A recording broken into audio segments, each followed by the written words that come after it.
All right, welcome everybody for this seventh open house discussion that we are having on National Health Stack. Today is a very important discussion. We are back to discussing PHR, and there are two conversations that we will have. One is we will take up your questions that have come in again on the technical aspects of PHR, and they will be covered today. And but we are also for the first time covering the money flows related to PHR. We previously covered the technology aspects which determine the data flow and the consent flow. But today is an exciting topic. It's about money flows, the economic model behind PHR. And so this is really a early kind of version that we are sharing with you. We'll love feedback, and there'll be many opportunities for you to provide that feedback as we go forward. So the usual iSPIRT overview. I'm sure all of you know about iSPIRT. We are a fully Indian non-profit technology think and do tank. We have a particular ideology, and the ideology is that India's hard problems need a jugalbandi between private innovation and public digital infrastructure. And when these two come together, that is when magic happens. India scale happens. India 2 and India 3, these are parts of India that don't get attention, as much attention as they deserve. They see benefits accruing to them. And for this kind of an innovation ecosystem to come to life, somebody has to play the role of a sutradhar for 20 years, because all change takes that amount of time. And that is either done by think tanks like ourselves, other think tanks that do that. An example of that would be malaria, where Bill and Melinda Gates plays that role, and there are many other such examples. Universities often play the same role. We have many examples of this. Research labs play that role. And so these are many players who hold the ecosystem together. They bring it to life for 20 years or so. And there are other players in the market, notably the VCs and the policymakers, that have a 10-year time horizon. So we work very closely with them. We, however, are most excited working with the doers, because they are the ones who bring things to life, right? These are either incumbents or challengers. They're both people that we respect. Incumbents approach the change with a little bit of skepticism. Challengers want to leverage change, and become big very quickly. Both are very important in their system. So everything that iSPIRT does in fostering this kind of an innovation ecosystem is done by volunteers. All of us are volunteers, me, and you'll soon meet Sid and Anurag. And we are all volunteers. We are no greed, no glory volunteers. And the value that is created as a result of our volunteering, we don't partake in that volunteering. In that value that is created. We don't monetize it for ourselves, and we don't monetize it for iSPIRT. So this is really a labor of love. It's a form of nation building for us. So that's a little bit about us. I'm going to hand this over to Siddharth. Siddharth, over to you. I'll run the next few slides for you if you like, and then you can hand it over to Anurag. Thanks, Sharad. So essentially, and we can go to the next slide. Essentially, in the past few sessions, we've covered the consent flows and the data flows in great detail in relation to the PHR ecosystem, right? And so today we would essentially do a deep dive into what is the economic model. What are the set of incentives across the entire ecosystem of HIPs, HIUs, consent managers, the gateway, and the API bridges that facilitate a lot of these interactions. What is the economic incentive model that allows them to participate and bring this ecosystem to life? As Sharad mentioned, we'd love to get your feedback. So as Anurag runs you through the depth of this model, if you have any questions, feel free to post them it on the link that Karthik has shared, and we'll address it towards the latter part of the session. But if you have any more detailed feedback that you'd like to share, please do send it out over the email phr-feedback@ispirit.in. Sharad, we can go to the next slide. Yeah, thanks. And in today's economic model, we are only going to address the concept around personal data. So the economic model will not touch upon open data, or what's more commonly known as public data, and it will not touch upon anonymized data sets as well. Both of these, open data and anonymized data, are extremely critical, and we'll cover the technology of both of them in the subsequent sessions, and then post that the economic model around them as well. So on that, I'd now like to hand it over to Anurag to take us through this. Sure. Thanks a lot, Siddharth. I'll be sharing my screen. Is the screen visible? Yes, yes, we can see them. Yeah. Awesome. Thanks a lot. So just to start, I'm Anurag. I'm volunteering with iSPIRT on the PHR economic model piece.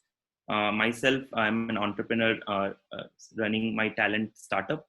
And prior to that was a quant, worked for 6.5 years with a US-based hedge fund. So to get started, we'll first go into the depths of the consent flows and the data flows of the PHR ecosystem, and look at the various players that play a critical role in this. So we have covered this several times in the prior open houses. But just to set the context. So if we look at the PHR ecosystem, the major players in them, first of all is the user, who is the seeker of care.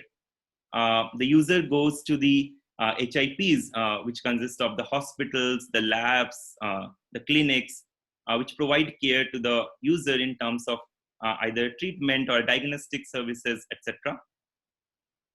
These HIPs then, aggregate, like use the user data and use the information management systems at their end, like the HIMS or the LIMS, to kind of manage this and transform it into a digital data. They, in the context of the PHR ecosystem, they also interact with the infrastructure providers, which are the API bridges, which enable the flow of this data later on for the viability and the sustainability of this ecosystem. On the other hand, we have the HIUs, the hospitals, which can themselves be the HIUs as well. And then there could be insurance players and other different types of HIUs, which kind of use this digital data that is created during with this ecosystem to provide better care to the users. They also have this infrastructure layer, the API bridges, which enable them to manage the data flows. In order to coordinate this entire system, we have the gateway, which kind of acts as the record keeper for the content managers registry, as well as the bridges registry. And it's responsible for ensuring that the data flow happens from one part of the ecosystem to another.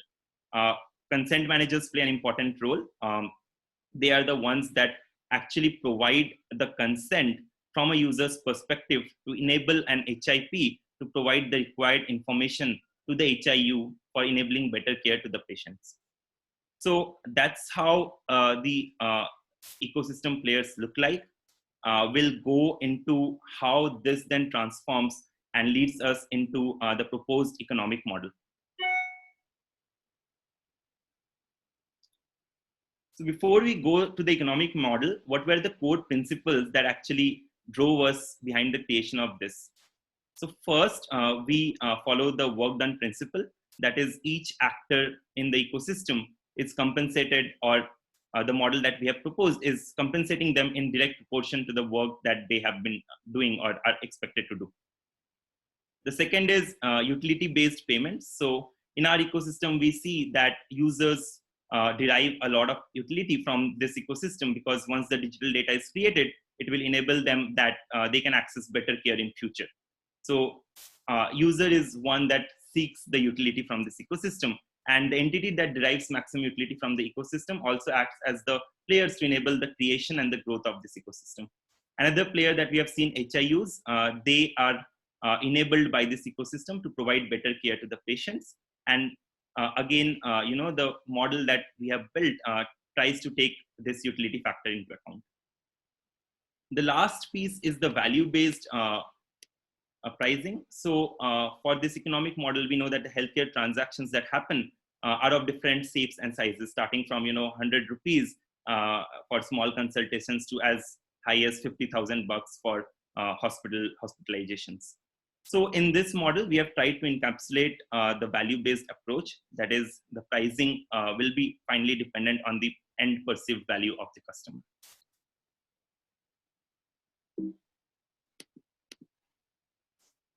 So now, taking this principles into account, let's look at the major ecosystem players and how we envision the money flow to be occurring, also taking into account the three principles that we highlighted below.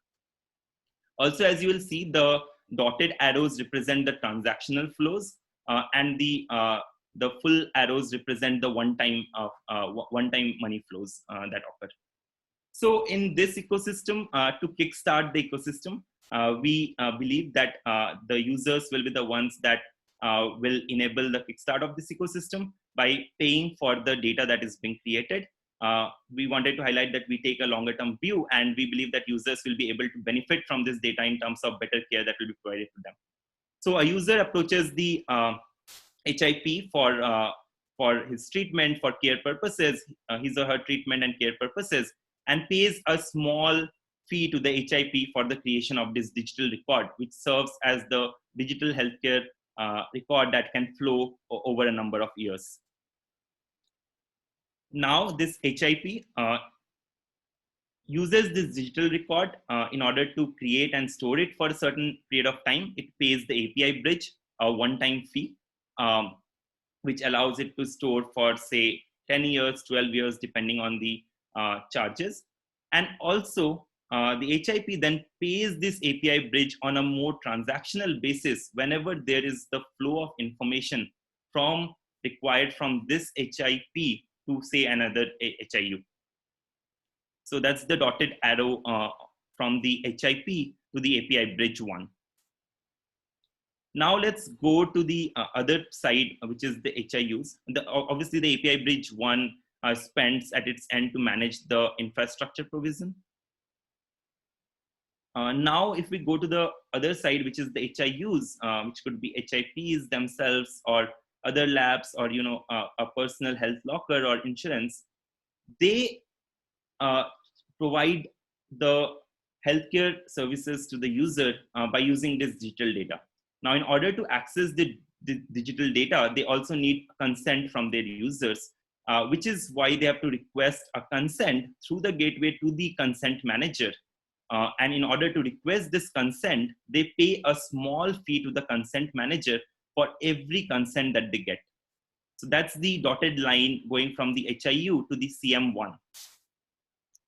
The consent manager approves the consent, but in order to manage the flow, the gateway is the key, the entity that manages entire things. So a part of the fees that is paid to the consent manager, a portion of that goes to the gateway to enable it to maintain the flows and ensure that the flows have occurred and act as the major audit point for the ecosystem. Now the HIU also kind of pays to the HIP, HIU on the right pays to the HIP on the left in order to enable this HIP to then actually transfer the information that is required to the HIU. The transfer of information will occur from the API bridge 1 to the API bridge 2. And for this, as we have previously highlighted, HIP pays to the API bridge on a per transactional basis. So all these arrows are, as you can see, dotted lines and therefore represent transactional fees that are being charged or borne by the HIU. Over a longer period of time, we do believe that these transactional fees could be sufficient to also continue and create and maintain the sustainability of this ecosystem.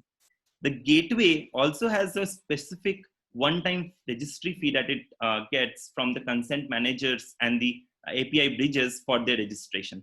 So that's the one-time registry fee that you see that's offering to the gateway. The consent managers, if we go to the CM1, they have some user acquisition cost in order to acquire the users, and they get paid on the basis of the transactional flows from the HIUs. And this relationship of them with the user kind of is a strategic relationship, and hence gives them a special place in the ecosystem too. So now let's look at, now we have looked at the overall structure of the money flow. Let's look at how it looks from the perspective of an inpatient stay. So on an average in India, a patient kind of ends up spending 20,000 rupees for an inpatient stay. So as highlighted previously, the patient could be charged a small fee, say A1, which we think could be in the range of around 50 rupees. That will be paid to the HIPs to create this digital data and store it for a period of time. This A1 could be proportional to the size of the bill, and we'll look into this value-based aspect later on during the presentation. So if we consider the inpatient record creation and flow, how does the flow look like? So as you can see, the user pays 50 rupees to the HIP, which is for a period of say 10 to 12 years validity.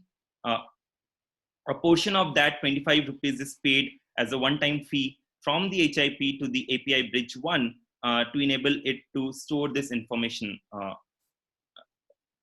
provide the infrastructure layer to store this information. Now, on the right-hand side, the HIU, in order to access this information, it also kind of manages its own infrastructure layer, first of all, which is the API Bridge 2, which pays 25 rupees for a one-time case, and then a transactional flow in order to access the information. In order to request the information from the user, it pays around 5 rupees to the consent manager, which is then used to kind of first get consent from the user. Then the 4 rupees out of that goes to the gateway, which kind of does the auditing of the money flows and ensures that the flow occurs through the ecosystem. And out of this 4 rupees, 3 rupees is then flowing to the HIP, which the HIP will be using to pay the API bridges to manage this information flow. And as you can see, in this, we kind of showcase like the 3 rupees that's going to the HIP, which is also the part where major work is being done, as compared to say the gateway or the CM where 1 rupee is going. So this is just a simple illustration of how the work done principle applies and how it applies to the case of an inpatient record creation. The actual numbers, though, can vary depending on the use cases, depending on the value-based principle. So we have taken the case of inpatient. In an outpatient in India, the average spend would be in the range of 800,000 rupees. And we can expect the patient paying 10 rupees fee to create the digital data for an outpatient case, which is again a small, very small piece compared to what the actual cost of the treatment is. If we look at the teleconsultations, which have been evolving a lot as well in the recent times, a patient on average spends around 200 rupees for a teleconsult visit, and we expect the user to be paying 5 rupees to help create that digital data. So what we wanted to stress here is the creation and the payment from the user will be dependent on the value of the bill and the type of service that the user is seeking. So how does the estimated number of personal health record transactions look like for the ecosystem? On an average in India, a person visits a healthcare facility 3.2 times per year. So if we look at India's population, that leads to 4.1 billion of total visits to the hospital. And if we classify that further into inpatient and outpatient, around 10% of that is the inpatient percentage, and 90% of that is outpatient. We also believe that there will be a small percentage that will be the teleconsultation percentage that will be growing with the creation of the digital infrastructure around this. Now, also one point to note is in terms of the government hospital facilities, that is roughly in the range of 20% of the total health transactions that occur. and 25% of the above numbers is for rural areas, account for rural transactions. So we have talked about this from the user's perspective. HIPs play a very important role in the ecosystem, and we wanted to highlight as to how HIPs will enable this ecosystem and what are the benefits at their end. So some of the major benefits for the HIPs are hospitals can see this as a way to enable the continuity of care for their patients, so that whenever a patient visits for a second time, third time, or to their other hospital facilities, they are able to access this ecosystem to get access to his past records and use it for better decision making. It leads into better clinical decisions from the hospital's perspective, from the HIP's perspective. We also envision that the digital records that will be created will enable faster settlement of insurances at the hospitals and as well as at the patient's end. We also see that we also foresee that this ecosystem will increase the doctor efficiency, as the digital records will serve as a way to understand the past records, and therefore doctors will be able to serve more patients per unit time, which means that there will be more revenues for the hospital clinic, which is overall good for the entire ecosystem, given that India faces a shortage of the number of doctors per user or per unit of population that's there. In terms of today's scenario, hospitals and these labs already charge some admin fees for the treatment, for maintaining files, etc., to the patients. And this small fee that's being charged to the patient for creation of the digital record can be bundled into this admin fee. Some of them might also decide to kind of bear this cost themselves so as to enable the ecosystem. The other part, that is the HIUs, will be using the PHR for providing better care to the patients. Note that every HIU also has to be an HIP. So that is something that is inbuilt into the ecosystem. So what is the value of this PHR ecosystem to the HIUs? So first of all, it provides them an efficient way to access patients' data with their consent, thus allowing for a better care at their end.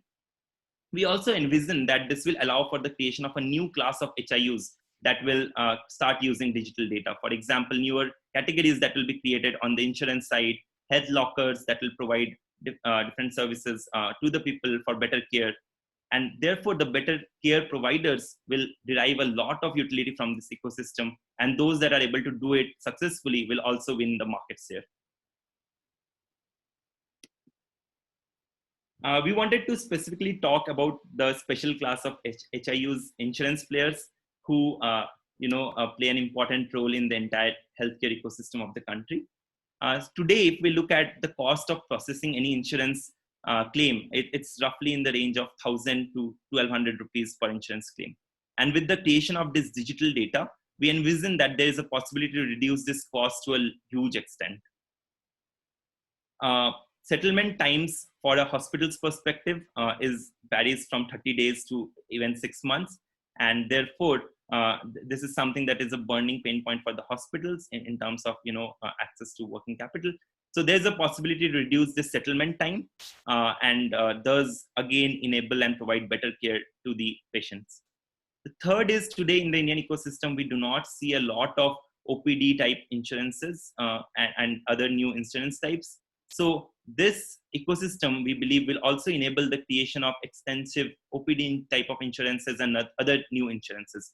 So insurance overall could really act as a major push for the sustainability of this ecosystem in a big way, in our view. Now we have looked at the two sides, the HIPs, the HIUs. We will now talk about the infrastructure layers in between. So one of the infrastructure layers we have looked at is the API bridges, and they have a very important role to play. Today, most of the HIPs don't have strong capabilities for IT and infrastructure management. So we expect that with the creation of this ecosystem, a strong number of technology partners will come alive, and that will provide for the digitization of this HIPs and the HIUs, and that function will be served by the API bridges. We also, Siddharth has mentioned earlier about the open data and aggregated anonymized data. we also expect these API bridges to play the role for providing analytical tools for creation of these different data types. The economic model for that is still being flushed out, but API bridges will play an important part there.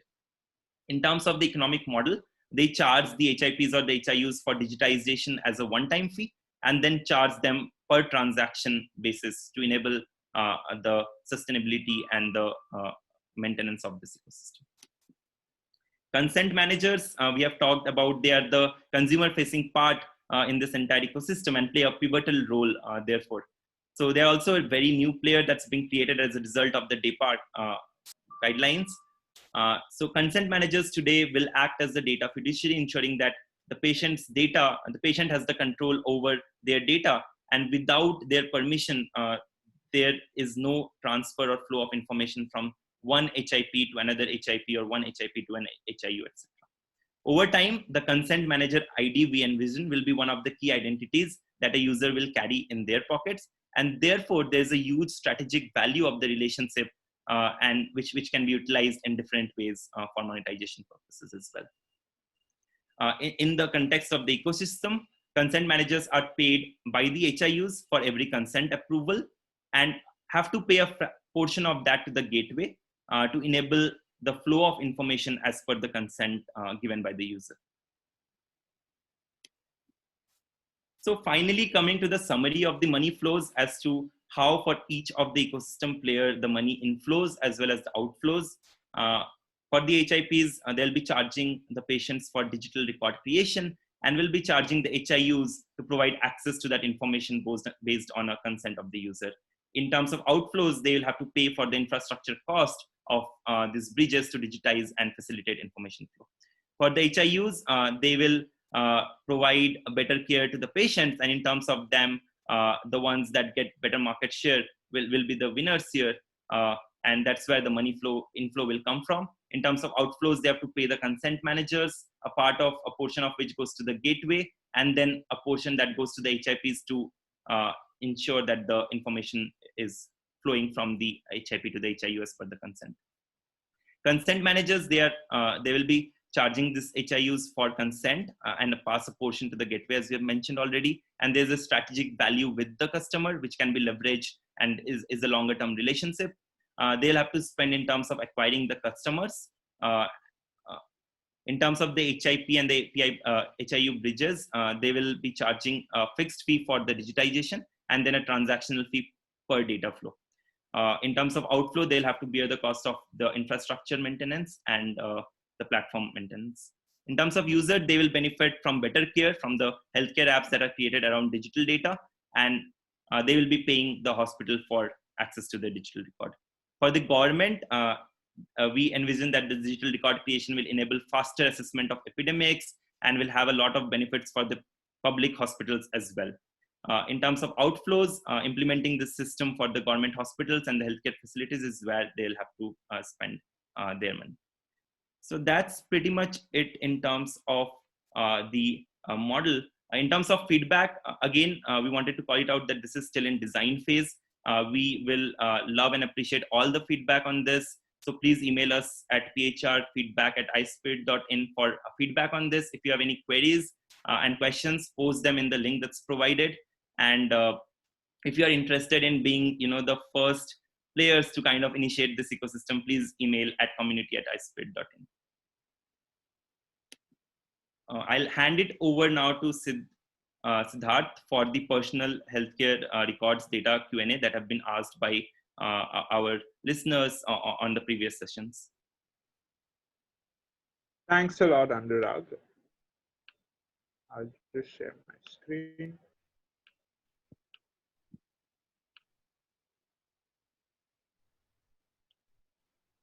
Awesome. So I put together 5 questions, some of which we've already answered in previous sessions, but given that people reached out, I thought it would be better to answer them today as well.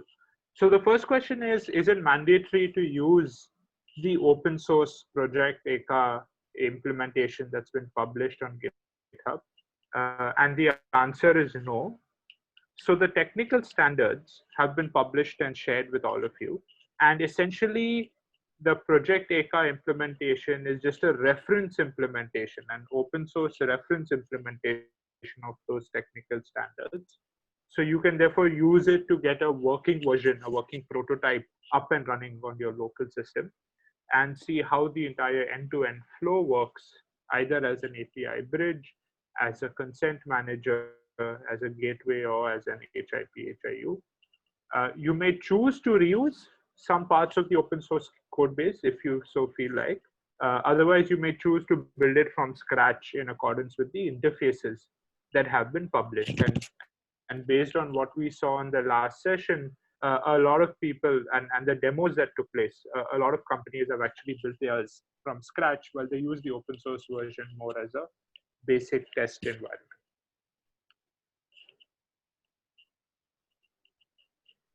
So the second question is, can the API bridges be configured such that instead of just sending the links to the information based on a request from a health information user, the information can be sent such that it can be copied into the health locker.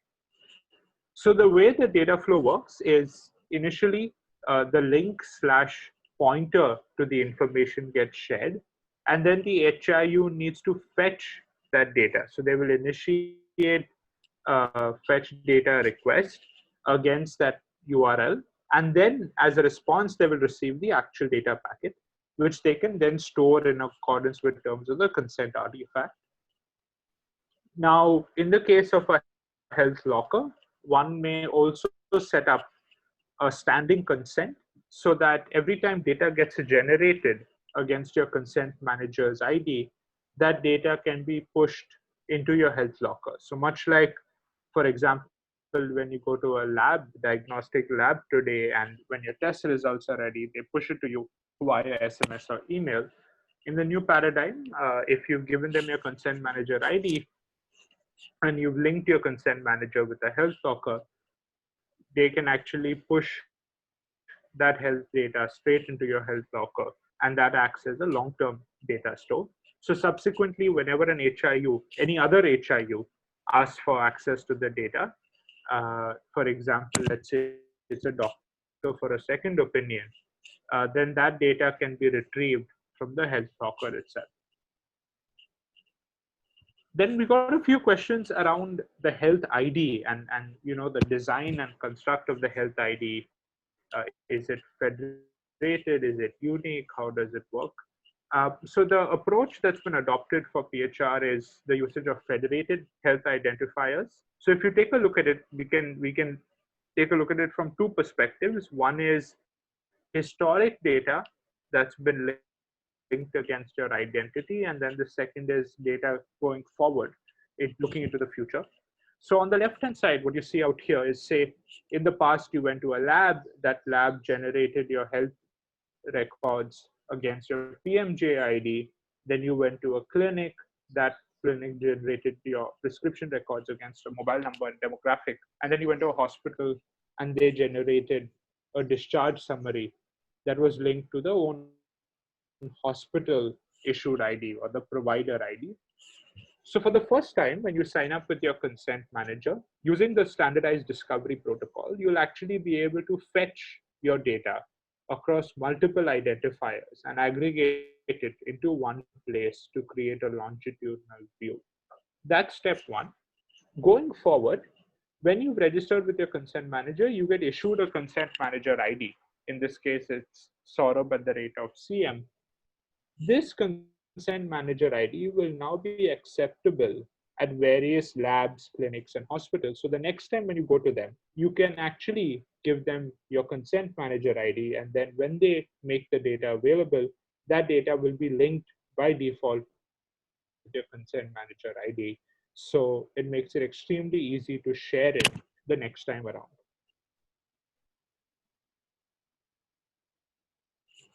So this is a question we've been getting around on what is the basis around which consent managers would compete. Why would there be different consent managers in the ecosystem? That is a good question. The way we look at it is, see, when you're addressing a population of over 1 billion plus, with 20 plus different languages, thousands of dialects, you are there is a need to create diverse user experiences. So right off the top of my mind, there will be a set of users that will prefer self-service flows. There will be a set of users that prefer assisted flows. And consent managers will need to support those. And a consent manager that's setting up for a particular segment of the population may choose to only support self-service, and another one may choose to support assisted. And then you can, of course, have various variations around the lines of multilingual and so on. The second aspect, and maybe to draw an analogy from, say, the money management world, right? So if you're an individual and you're attempting to manage your money, then at that point in time, you'll probably use an app like mint.com or something. And if you're slightly larger, like a Kirana store, then you may use an app like OK Credit or Khata Books, which are really simplified, digital versions of your Khata. And then if you're slightly larger than them, you may use an application like Tally. And if you're even larger, you may use an enterprise application like SAP, right? Because for each set of user needs, the workflows are different. And the user experience, the front-end experiences are different. So similarly for consent managers, we do expect them to primarily compete on the front-end experiences, because what might be informed to you may not be informed to me, right? And so we expect a multitude of consent managers to exist, addressing different segments of the population in order to create those informed consent experiences, either in a self-service mode or in an assisted mode.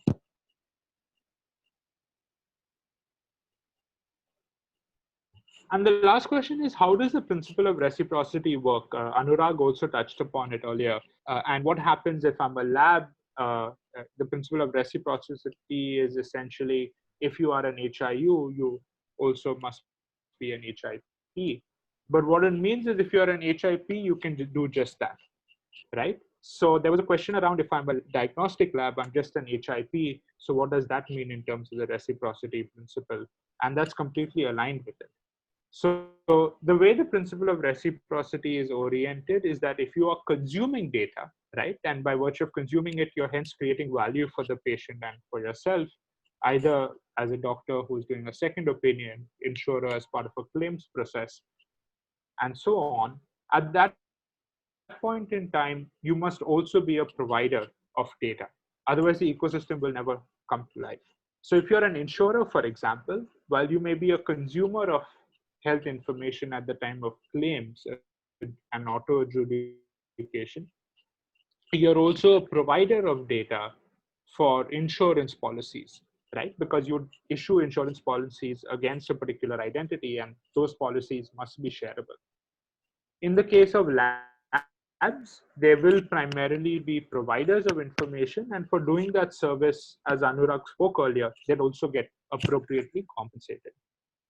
And similarly, the principle of reciprocity, if you look at it in the financial world, be it in UPI, where if you want to be an acquirer, you must also be an issuer. But if you're an issuer, you can just be, I mean, you can just keep being an issuer. You may choose out of business reasons not to become an acquirer. And many banks in the UPI ecosystem are just purely issuers on that network.